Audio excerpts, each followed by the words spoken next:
to see all of you Sai devotees. And usually whenever I'm going to speak, either at a Baba meeting or anywhere else, I'm always asked, what are you going to speak about? And I say, well, I'm sorry, I never know till I get there.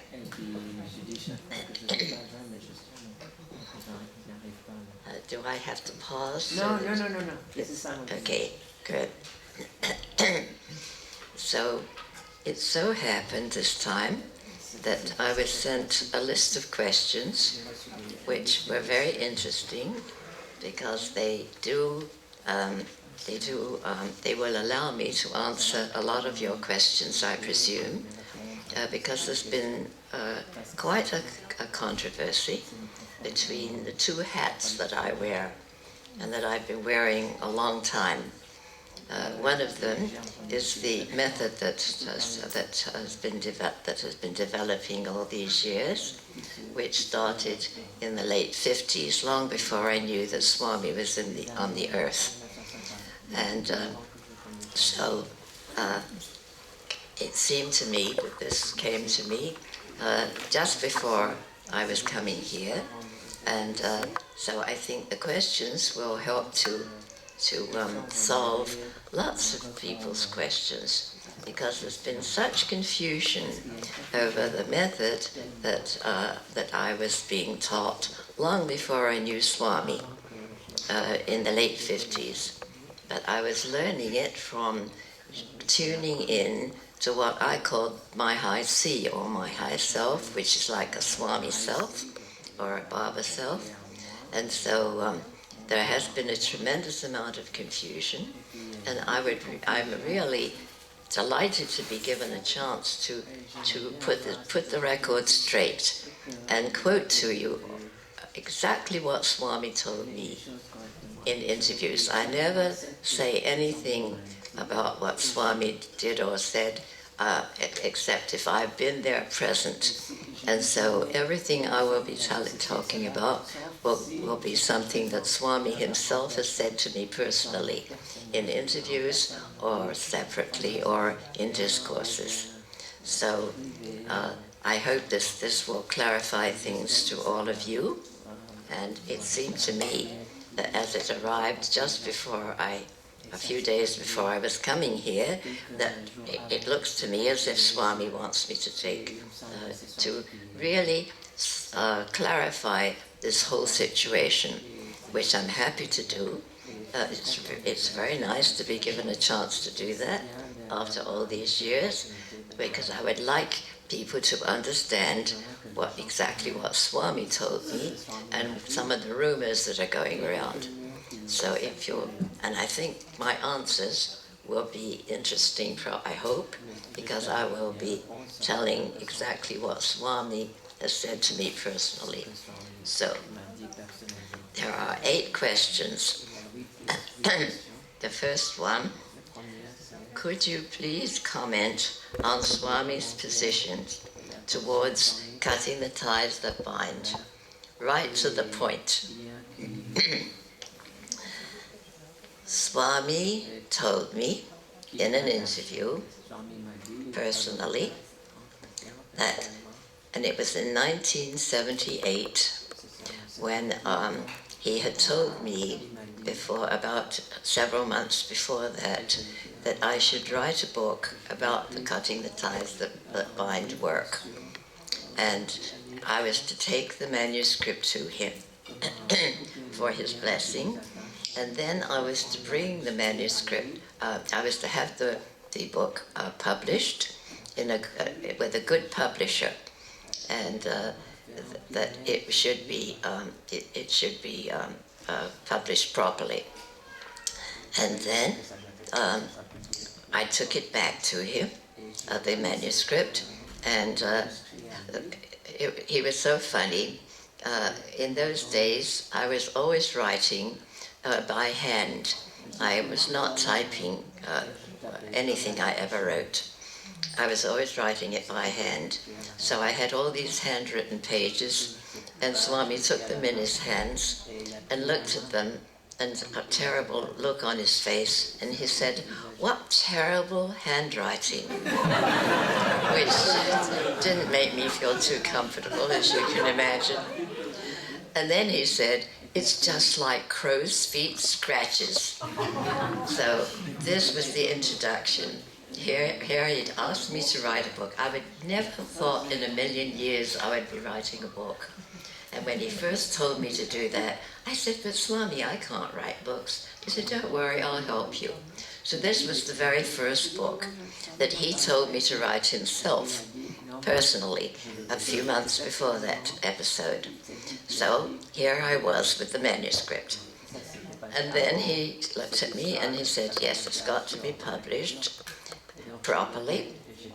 Make sure it's good paper and good print," because Swami always went into great detail, as you know.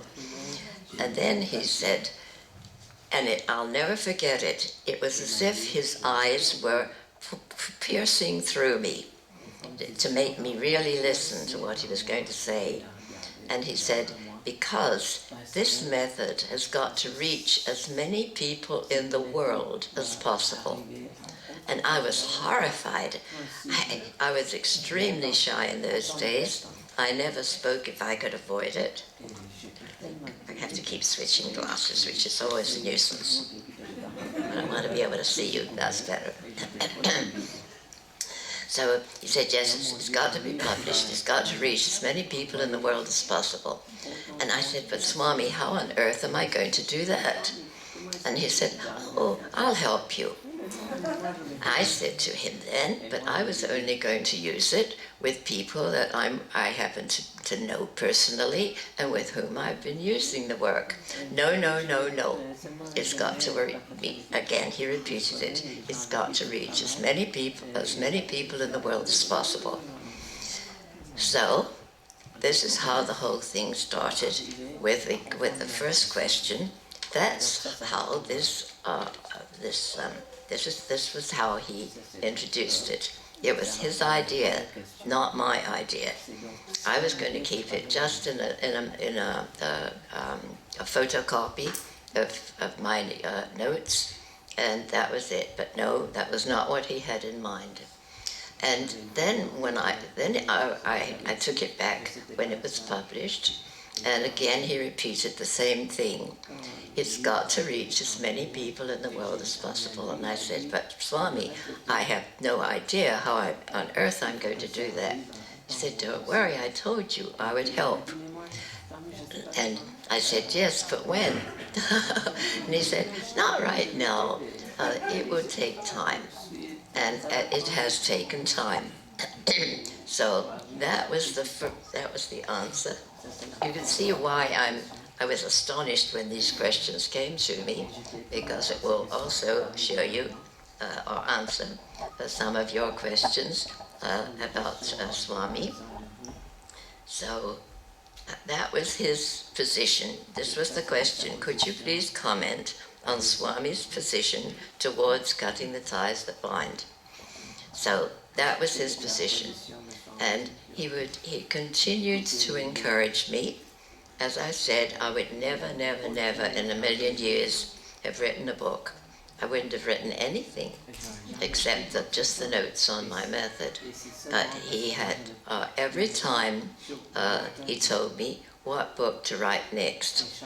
And at one point we were in an interview, my husband and I, and he turned around with an impish smile on his face, especially looking at my husband, and he said, "Mrs. Krystal's writing a new book."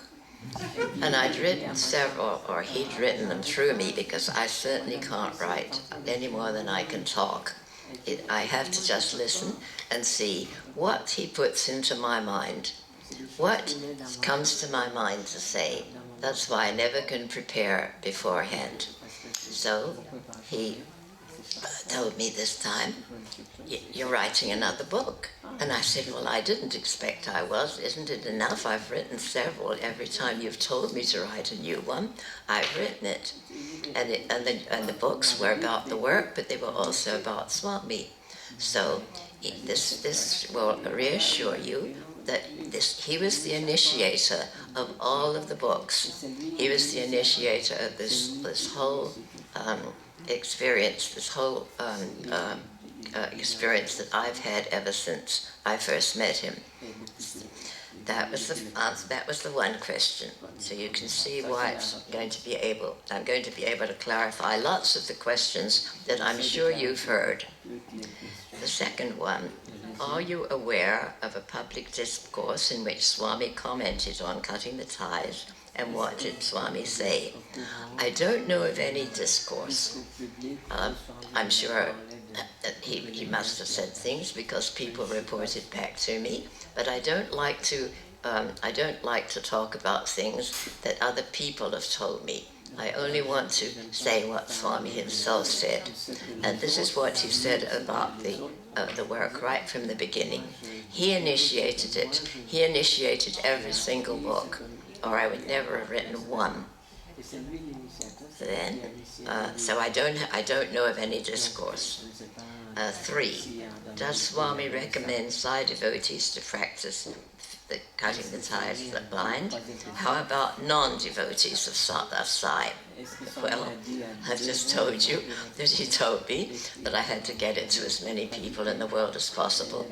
He didn't differentiate and said everybody in the world but not Sai devotees, and he didn't say just Sai devotees.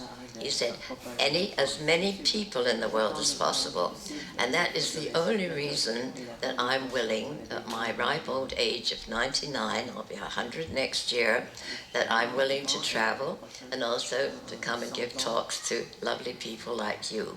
And it's wonderful that I can now talk to all of you who live in Switzerland, because it was Swami himself who told me to move here.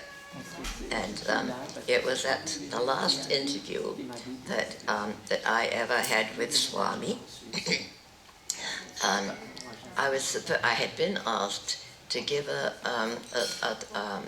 talk with 3 other women. About 12 men had been speaking, and then the 4 women were supposed to come. And my daughter and my granddaughter were with me at that time. And so my daughter had me in the wheelchair, because I was in the wheelchair at that time. And all of a sudden, she was told that she must take me up onto the mandir. And I said, no, I'm not the first speaker. I'm the 4th speaker. It's not my turn. Wait, let the other ladies come first. No, Baba says. So we were taken up. I was taken up in the wheelchair and paid my respects to him. And then, to my utter surprise, instead of taking me wherever I was going to be speaking, there was this, the door of his interview room was wide open. Baba was inside in his wheelchair, just as I was in my wheelchair, with his arms out, welcoming us in there. And the only people who were in that interview were myself, my daughter, and my granddaughter, as I've just mentioned, and the other 3 ladies who were supposed to be speaking before me, and the mother of one of them. So we were all very surprised that we were all being given an interview. And it was very interesting because it was a big festival. So there were thousands and thousands of people, as usual at festivals in those days. And they were all waiting for the 4 of us to give a speech. But we never appeared. We were in the interview room for the entire time, and all through the bhajan singing. And so here again, Swami was very, very insistent on the work I was doing. But also, he said, about 5 minutes after we got in there, I want you, Mrs. Krystal, to move to Switzerland. And I was so in shock. I couldn't believe it. I'd already moved from England to the States. I'd moved from the States to Munich in Germany. I was in my 90s at this time, and here he was telling me to go to Switzerland at that age. I was absolutely paralyzed. I couldn't think of a single question. Nothing came to my mind. I was absolutely shaken. And he realized that, I presume, because about 10 minutes later, he turned to me, among other questions that and things he was telling us, and he said, "I do want you to move to Switzerland, Mrs. Krystal." And then it got through to me, but I still didn't have enough sense to ask him why, where, when. So that's why I'm here. And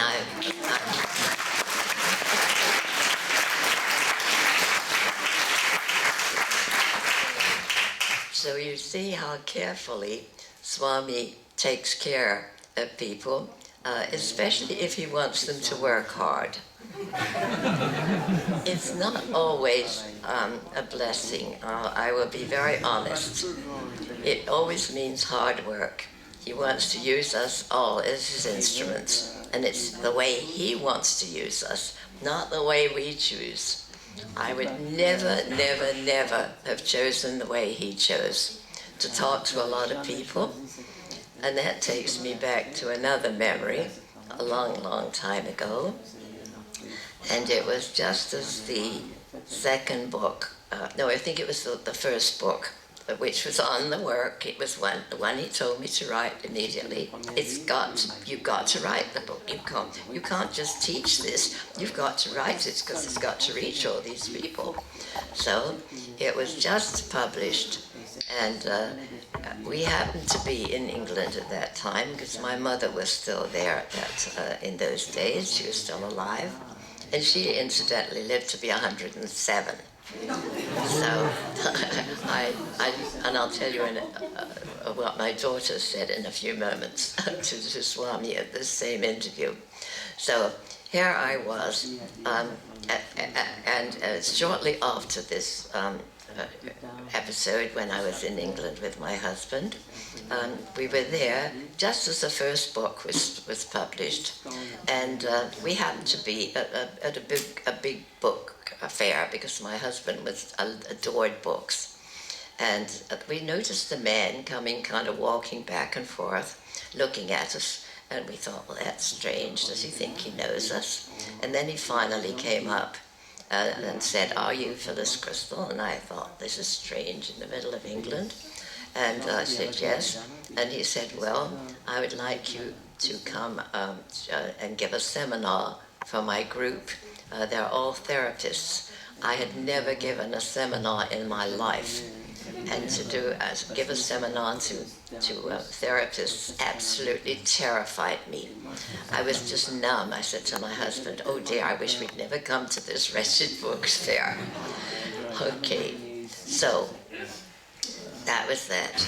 We went to India shortly afterwards, and immediately Baba gave us an interview, and he said, "Mrs. Krystal, why are you so worried?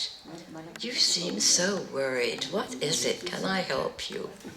And I said, well, I've been asked to speak to a group of therapists on my work, and I've never done that before in my life, and I'm simply terrified of talking to a lot of people.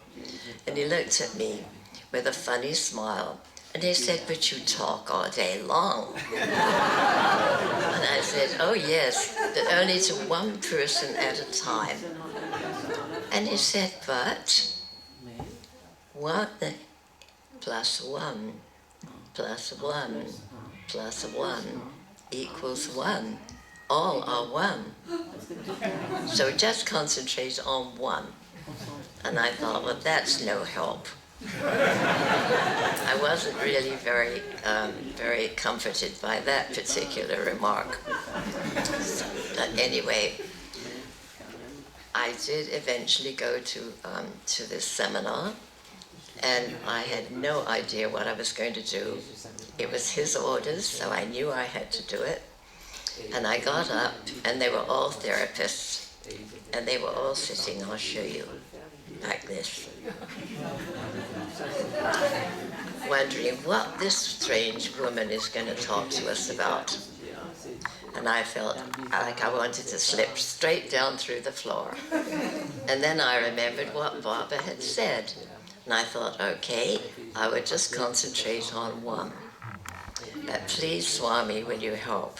I hadn't a clue as to where to start. I'd never talked to a group before, ever. Sometimes people had asked me to give a toast at a party, and I would get up and just make it as short as possible and sit down again. So this was torment for me. So here I stood.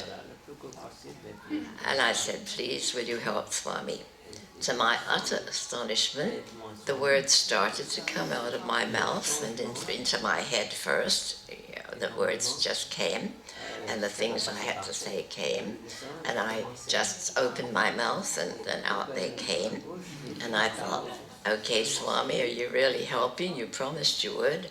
And I went through the whole seminar, and it worked out very well. And then at the end of it, I thought to myself, oh yes, that was just one time. It will never happen again. So the next time I was asked, I was just as nervous as I had been the first time. I'm ashamed to admit it, but it was true. I wanted to believe that Swami would always be there to help, but in those days it was very new to me. Sure enough, the next time it worked too. So that's what he put me through in order to allow me to get over my intense shyness and be able to talk to a group. And now here you all are. And he seems to want to send me to different places in the world.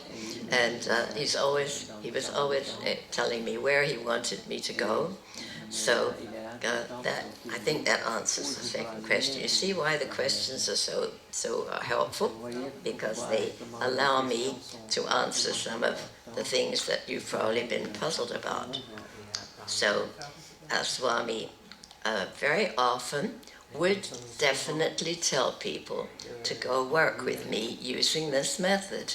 You probably all know that one time in an interview, he told Isaac Tigert to sell all of his houses, and at that time he had about 6 different houses in different places, sell them all, move to Los Angeles and work with me.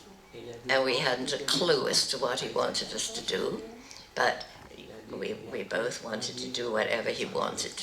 So this was one situation, and we must have worked together for 10 years. And he always asked, whenever he saw me, how's Tigert? And he always asked him, how is Mrs. Krystal? He always insisted on Mrs. Krystal. The only time he ever mentioned my name was after my husband died and I went to see him. And then he spelled it out, Phyllis Krystal. And I was really astonished. I wasn't even sure he knew my first name. So he told Isaac Tigert to do this, and we worked for about 10 years together until he moved or I moved. And he's told many other people. So it's not my idea to bring the two methods together. I've always insisted on keeping what I've always said. I wear 2 hats. When I go to a Sai group, I always wear my Sai devotee hat and talk strictly about Baba.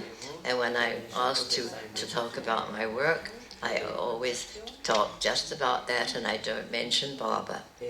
And I've been strict about that for many years, even though many people have accused me of wanting to put the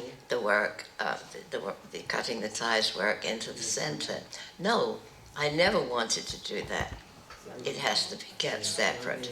And Baba made it very clear in one interesting interview where he explained it all to me in great detail. He said, right now is not a good time to bring them together. Wait, there will be a right time.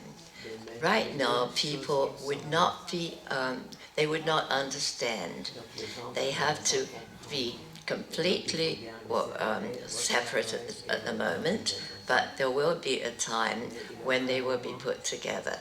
So I've been extremely strict about it, even though I've been quoted as wanting to mix them. Never, never, never, never did I. I took great pains to keep them as separate as possible. Even when people asked me in one of my cutting the ties things about Baba, I said, no, if you want to hear about more about Baba, then we will have a separate meeting. And when it came up, when I was talking about my work, when I was talking about Baba and they wanted to know about my work, I said, no, I'm sorry, I'm not going to talk about that when I'm talking about Baba. I keep it separate. But you can ask me later, and I've always done that ever since the beginning. So let's go through the questions. You see, it takes me, it also allows me to tell you other things about Swami. And how about non-devotees? Well, I think that's been answered. I've got to get this to as many people in the world as possible. Oh, I should tell you that now he's shown a very different way for me to get it to as many people in the world as possible. I was asked to go to New York to do a seminar, and then they discovered I'd been doing a teaching series, and so they asked if I would be willing to do one there. And then they went further, and they said they would like to do a webinar so that it would reach all of the other cities in New York, in the States. And then I was also asked to go to India by a group of people there. As a matter of fact, Dr.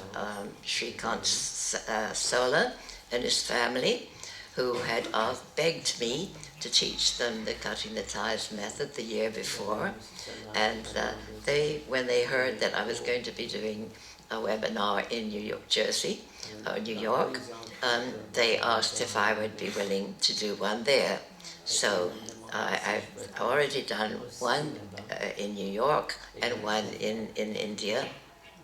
And they are all Sai devotees, and it didn't seem to make any difference with them that I was doing the work because they asked me. Okay, so let's see what comes next.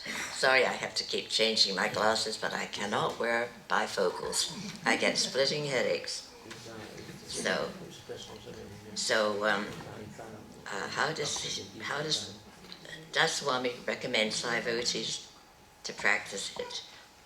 How about non-Sai devotees? Okay, now the fourth. Does a Sathya Sai organization support cutting the ties and recommend its members to practice? And this is where the problems have started. No, they don't. But I have to tell you, and I think it's wonderful to be able to explain these things, which have been such a problem for people. And let's see, I've lost my track. Come on, Baba, you've got to tell me. I think I'll just stay with one pair of glasses, not try to see you. Okay.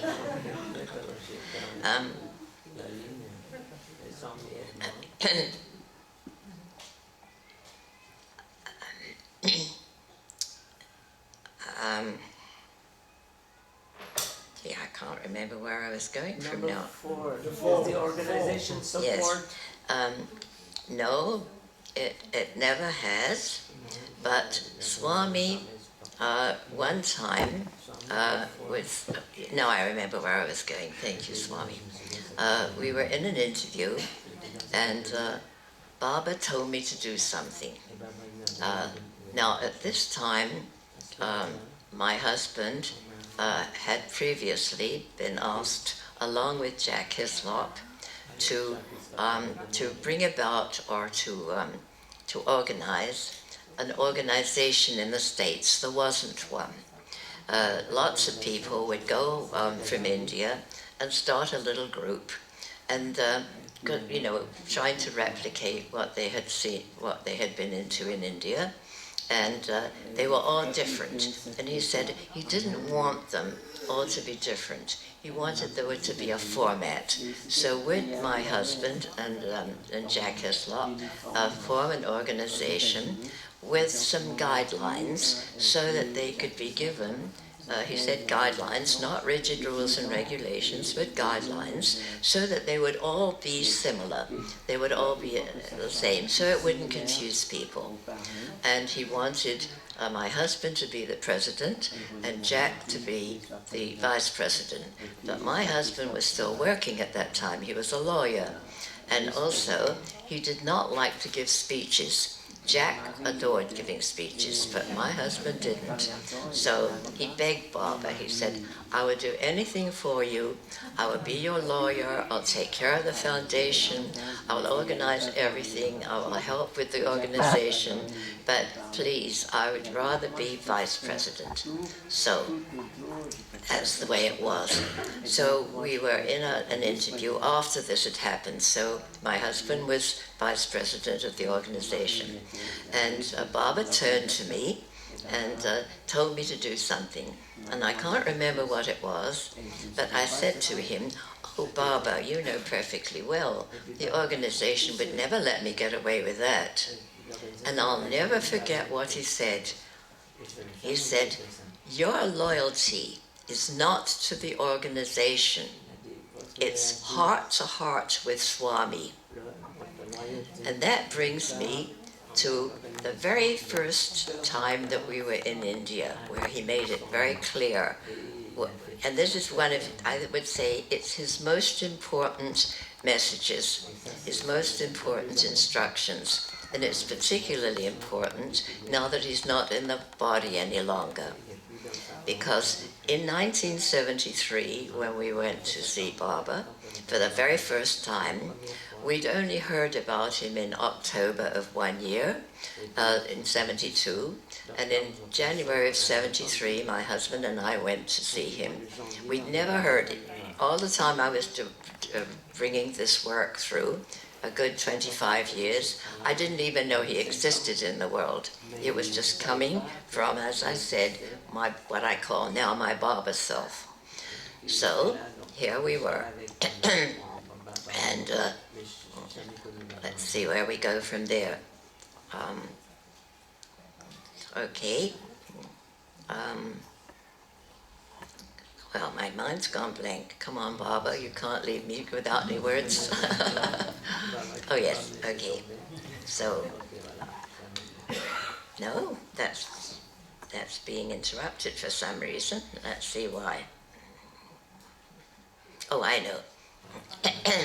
So, he told me to do something, and as I told you, he said,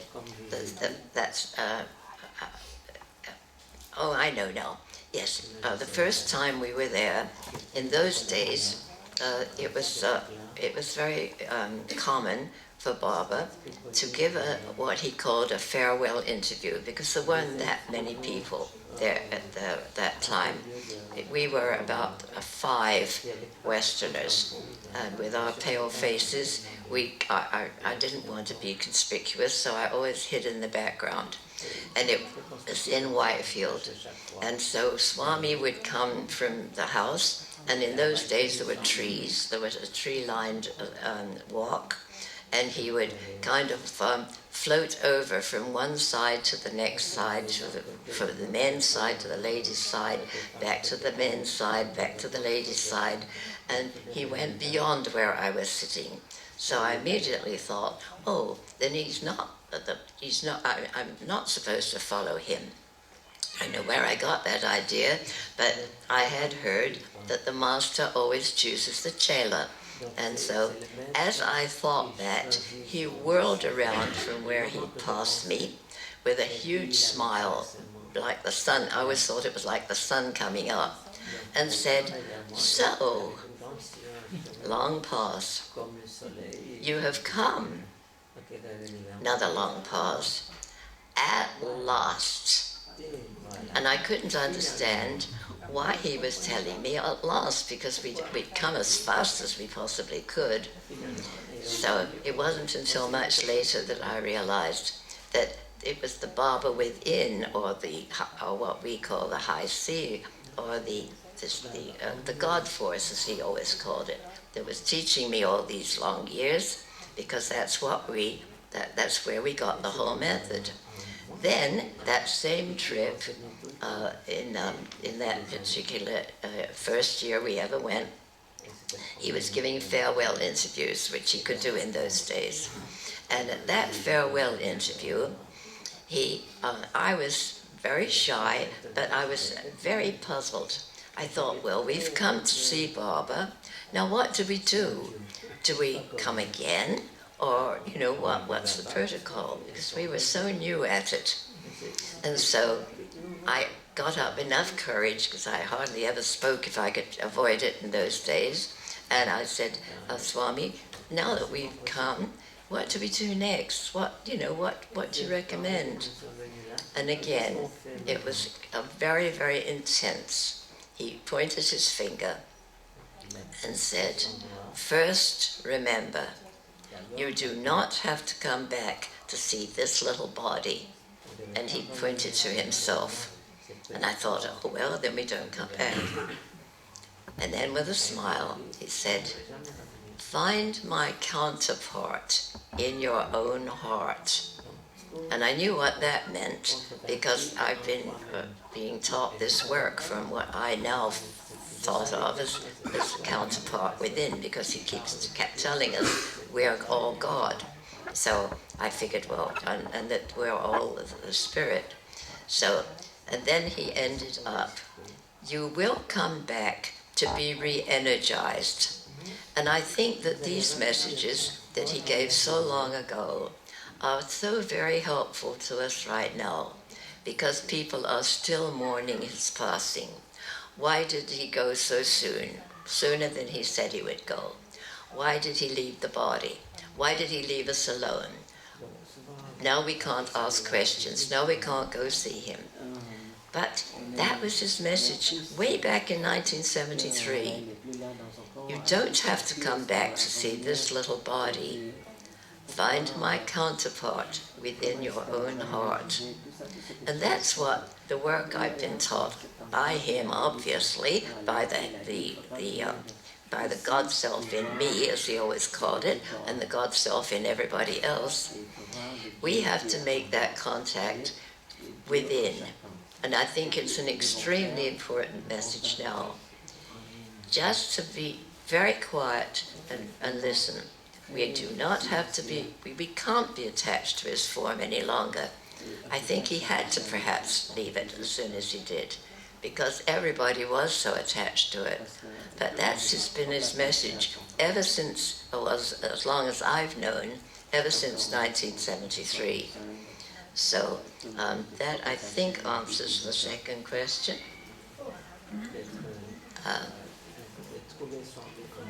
And then, no, number 5. So that was the fourth question. Does the Satsangh organization support it and recommend its members to practice it? No. Number 5. Could we hold our cutting the ties sessions in the temple where we have our regular meetings, or are you aware that Swami discouraged us from doing so? He always suggested that we keep it separate so that it doesn't confuse people. It's 2 separate ways, it's 2 separate journeys, 2 separate methods. And they do go very well together. Many people find that the cutting the ties method helps them in many, many ways to do what Swami tells us. For instance, we can use it to cut the ties to some of our desires. And Swami has always said that our desires are the only things that keep us from enlightenment. And he gave me an entire interview all alone one time for several hours, outlining the whole Sealing on Desires program. And because he before his 60th birthday, he had wanted us all if we wanted to give him a gift for his 60th birthday, he wanted us to practice this Sailing on Desires program. And he sent out little booklets showing how, are enabling us to cut out waste in 4 categories. Money, food, and this is the order in which he gave them. Money, food, time, and energy. And he said, the desires are what keep you from enlightenment. This is the first baby steps to get rid of your desires by cutting down any waste in your life. You all waste money, you all waste food, you all waste time, you all waste energy. So I thought, before we went, Jack Hislop had asked me, because we didn't know what Barbara had intended with this program, if I would write an article for the American magazine, Psy magazine, and I did. But when we went to Swami later, I realized that what I had written was not a bit what he had in mind, and that's when he gave me the interview. And he outlined it. And so now I wrote a little orange booklet, and since then I've enlarged it with other things about that program. So here we are. Could we hold our cutting the tie sessions in the temple where we have our regular meetings, or are you aware that Swami discouraged us from doing so? He discouraged mixing the two together at that time in history. He said later, always said later.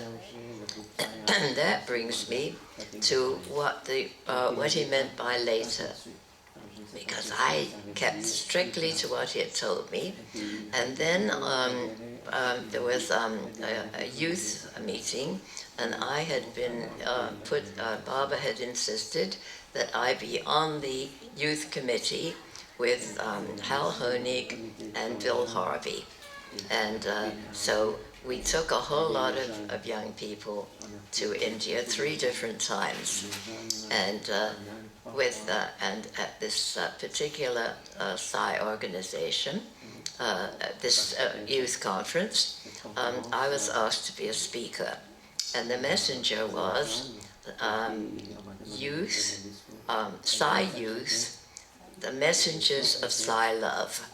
So I gave my talk on the first day. I was getting more used to it by then, and said, you know, if you are a Psy messenger, you've got to give Swami's love. So I finished it. Swami was not present, but he heard my speech over the loud system. He was talking to some politicians. So he sent Dr. Goldstein to tell me that they had to make room for me to speak the next day, because he wanted me to speak again when he personally was present. And I said to Dr. Goldstein, well, I've given my speech, what am I to do now?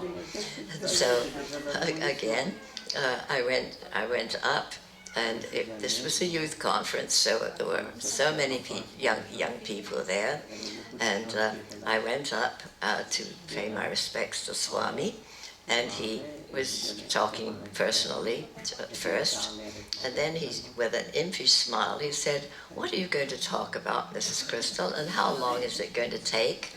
And I said to him, well, don't ask me, Swami, you're going to have to tell me. I haven't a clue. I gave the speech yesterday. He said, yes, I know. So that was it. I went to my chair to give my speech, and I thought, what on earth am I going to speak about? And to my utter surprise, what came into my mind was that I should take everybody, this entire audience, through what in my work I call the Maypole exercise. And it's to help people to be connected to their own God self. But I was so astonished that this was coming into my mind and out through my mouth, and I kept looking at Swami, who was over the side. He was grinning from ear to ear, nodding his head up and down, and so I continued. There was nothing I could do because that's all that was coming to me, and I took the entire group through, but not with the maypole. What I said was, if you can imagine a ribbon or a light or a wire or some connection between your heart and Swami's heart, that's what the maypole exercise enables us all to do. It makes the connection, which a lot of people don't know quite how to make. And I took the whole group. I kept on looking at him as much as to say, are you quite sure? You've told me to keep it separate, and now this is all that's coming into my mind. And he was nodding his head and laughing, and so I knew that I should continue. And so that was the way he first introduced the fact that I should now start to not to be so worried about keeping it separate. This was the very first inkling that I had. Up till then, I'd always kept it separate. But since then, it obviously, he gave permission. I mean, there was nothing else that was coming into my head, and I can't speak at all unless he puts it into my head to say it.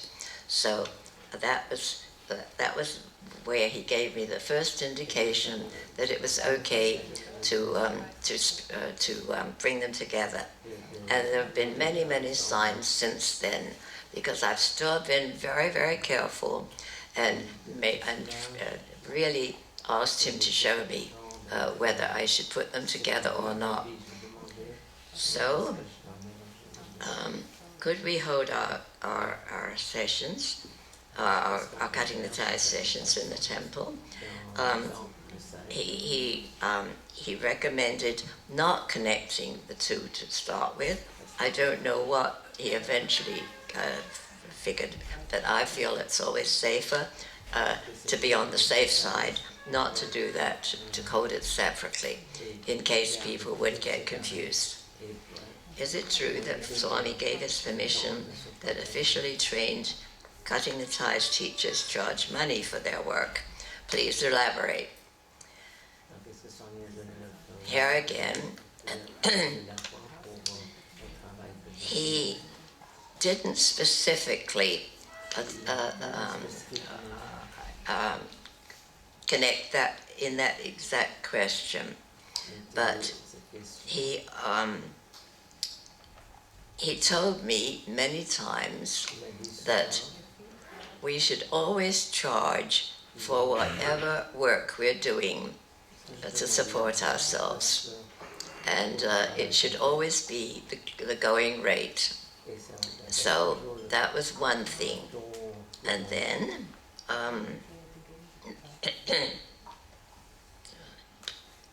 is it true? And then, let's see where I was going next.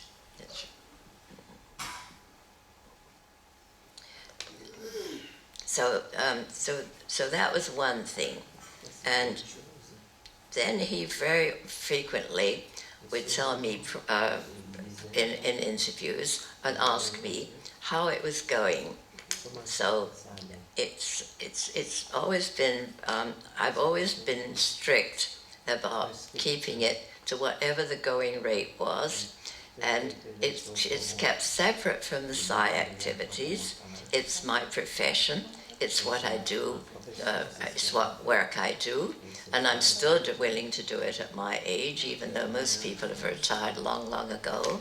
So I'm in line with what Baba told me to do, which was to charge the going rate, that everybody should charge the going rate for whatever their profession was. This happens to be mine, just as you all are doctors or lawyers or psychologists. But a lot of times, even psychologists have been criticized by the Psi organization. And there was one time when my friend Manfred Goss was head of that of Germany, where he was informed that no psychologists could hold positions in the Psi organization because they got in between Baba and his clients. And so he put on several big conferences just to educate people that that's not the case. So I think that probably answers that one. Then there's, I won't go into this next piece because it's strictly the work and it would be too confusing. I'll tell you what it is. Does an instant cut work if more than 10 people meet on Skype? That I don't want to go into. Oh, the last one, number 8. I read that cutting the ties is especially suitable for persons with little karma left to quickly rid oneself from remaining karma. Is that so? Please elaborate. How do we know whether we've got karma left? Look at me. I've still got all kinds of physical problems. I'm still working out my karma. So I think that the answer to that is pretty obvious. We can't know what we're working out. We can ask ourselves, what could it possibly show us that we're working out? What problems have we got in our lives now that perhaps come from a karmic problem? And I'll tell you about mine. Because at one point, long before I knew Swami, long before I got into this cutting the ties work, I was taken back to past lives. Now, that was not my idea of what I was going to do.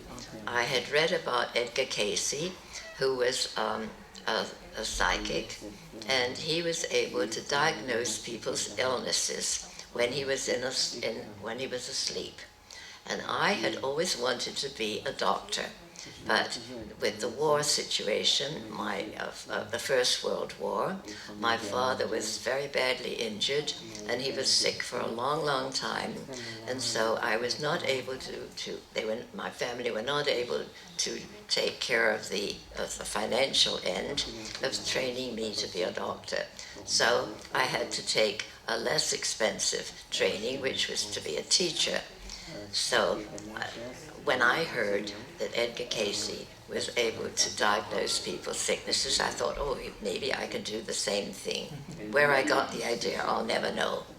But instead of that, I got into past lives.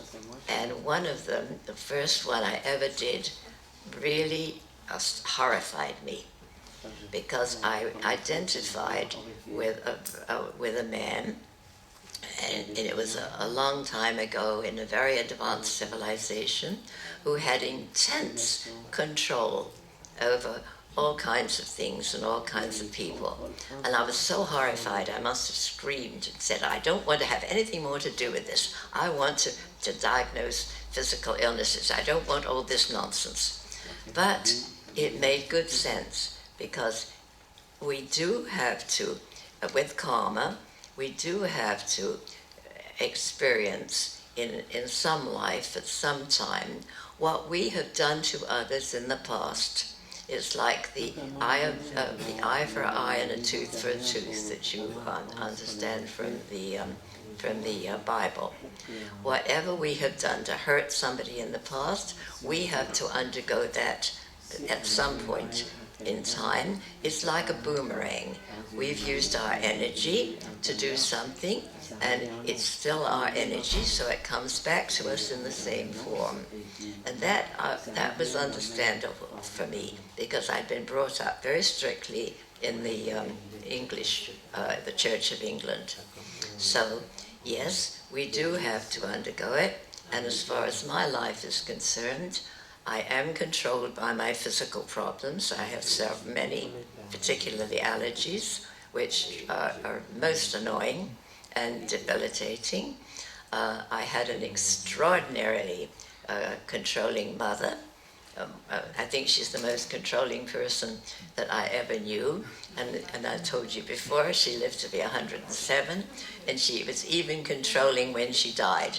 And the day before she died, when she was 107, she walked to the bank because she wouldn't trust anybody to deposit her checks. So that's how she was. So I had an extremely controlling mother. I was married to a lawyer, and as you know, lawyers can be extremely controlling. And so I've had to go through my life being controlled, not controlling. And as you see, my body is still controlling me. I can't walk easily, as you see, and I've got many allergies. So, yes, we do have to go through our karma. And as I mentioned before, the cutting the ties work can help us. It can help us to see what to do. We can check, are we controlling? Do we try to control others? Tell them what to do? Or do we let other people control us? And it can free us, because you can't serve two masters. If you're going to go according to your own God self, as Baba always called it, which I always call the Baba self or the high C, you can't follow that direction, but also do what somebody else is insisting on what you're doing. So we have exercises to help us to stop our control over other people or their control over ours. So it can help us on this inner path. They go together. So that answers all the questions that the Zurich Center sent to me. Now, are there any questions from any of you? And I don't know what our timing is. Si le temps nous permet.